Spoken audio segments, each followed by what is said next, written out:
క్రీస్తు నామంలో మీకు శుభములు వందనాలు. మన బ్రతుకు మన జీవితాన్ని మార్చే మాటల్ని బైబిల్ నుండి కొన్ని మాటలు మనం ధ్యానిస్తాం. మత్తయి సువార్త 5వ అధ్యాయం 10వ వచనం. మనుషులు మీ సత్క్రియలను చూసి పరలోకమందున్న మీ తండ్రిని మహిమపరచునట్లు వారి ఎదుట మీ వెలుగు ప్రకాశింపనివ్వండి.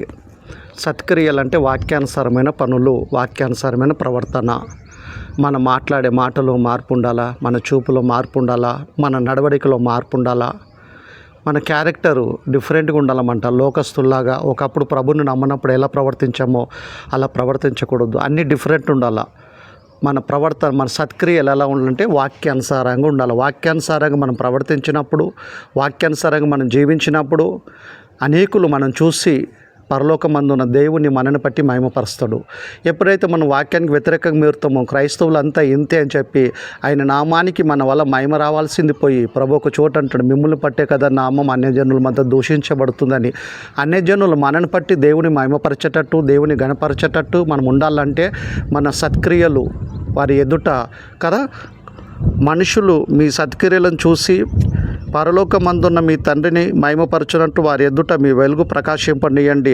మత్తయి సువార్త 5:16 వచనంకి చదువుతా. అంటే వెలుగు ప్రకాశింపండి అంటే మన సత్క్రియలు మనం చేసినప్పుడు, వెలుగు ప్రకాశించినప్పుడు వెలుతురు ఎలా అయితే కనపడుతుందో మన ప్రవర్తనలో, మన క్యారెక్టర్, మన సత్క్రియలో మన క్యారెక్టర్ వాళ్ళకి కనపడుతుంది కనుక వాళ్ళు మనని బట్టి దేవుని మహిమపరుస్తారు కనుక దేవుడు మనం మెచ్చుకుంటాడు. దేవునికి మహిమార్థంగా మనం జీవించారు. అదే కొలెస్సీలకు రాసిన పత్రిక 4వ అధ్యాయము 5వ వచనం.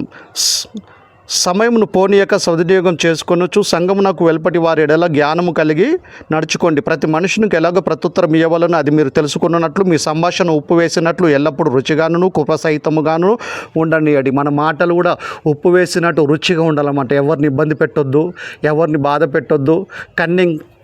కఠినత్వం, కన్నింగ్తనం మనలో ఉండకుండా ఓపెన్గా మనం మాట్లాడాలి. ఏమున్నా కూడా మన సంభాషణ ఉప్పు వేసినట్లు ఉండాలి. సంఘం వెలుపరి వారి ఎడల మనం ఎలా ఉండాలంటే జ్ఞానము కలిగి ప్రవర్తించినప్పుడు మనను పట్టి అనేకులు దేవుని మహిమపరుస్తారు కనుక దేవునికి మహిమార్థంగా మనం జీవించాలంటే ప్రతిరోజు వాక్యం చదవాలా, వాక్యాన్ని ధ్యానించాలా.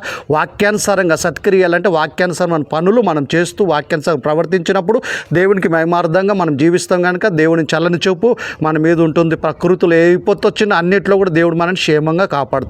ఆయన ఎందు భయభక్తులు కలిగి ఉన్నప్పుడే మనకు భద్రత ఉంటుంది కదా. దేవుని దయ మన పట్ల ఉంటుంది. సమయాన్నిచ్చిన దేవుడికి యేసు నామమున కృతజ్ఞతాస్తుతులు.